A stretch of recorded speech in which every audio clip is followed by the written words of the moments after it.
These are all the books that absolutely wrecked my soul in ways that I didn't even know possible and shattered me into a million pieces. I truly can't describe these in any other way. Every single one of these books made me feel things, like feel the things so hard. Ugh. If you want more recs, if you want more real-time updates, follow me on Instagram and on my Goodreads and you can see what I'm reading all the time. But I've read a lot of these books like a while ago and they have stuck with me, for better or for worse. First up, this was a book I went into blind and I really didn't know anything about it except everybody was like, oh my God, that's one of my favorite books of all time. And I was like, oh great, amazing.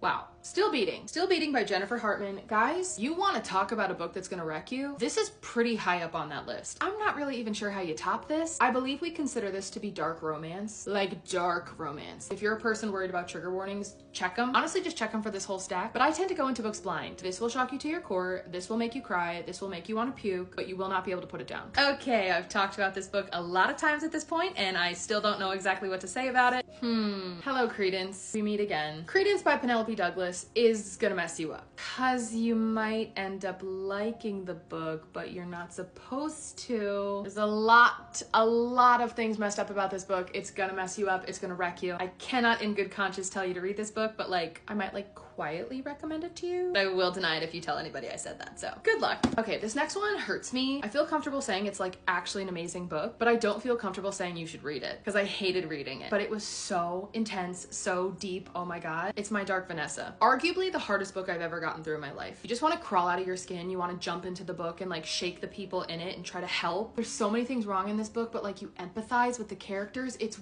weird, it's hard, it's difficult. But again, anytime a book makes you feel these things, I feel like it's a good book, even though it's a bad book. A list like this is not complete without this next book, you guys, and it is Pretty Girls by Karen Slaughter. This is the first book that I read in this stack, so I feel like this was my intro into like wreck your soul books, and it did.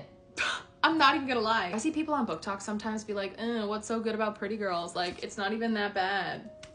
Hello! I think the thing that's really great about this book is the story is so gripping too. Like something like a My Dark Vanessa is a really great read. Like it's a beautifully written book, but I didn't enjoy the story. This book, I enjoyed the story even though it was really difficult to get through. So if you're a thriller girl, like you're gonna wanna read this one. And last but not least is another one that's gonna mess you up, but you're probably gonna like it because it's beautiful and relatable, but also so messed up. I don't know. This one's a tough one, but I did really enjoy it. It's The Butterfly Garden by Dot Hutchinson. Another one, guys, check your trigger warnings. As a female reading a book like this, it is not a fun time. It's scary, it's crazy, but it hits really hard. I know this is actually a series, but everybody always says that like this is the only good book. So if you agree, let me know. Wow, you should be scared of this stack, I'm not gonna lie. But if you read any of these books, please let me know what you think and let me know I'm not crazy.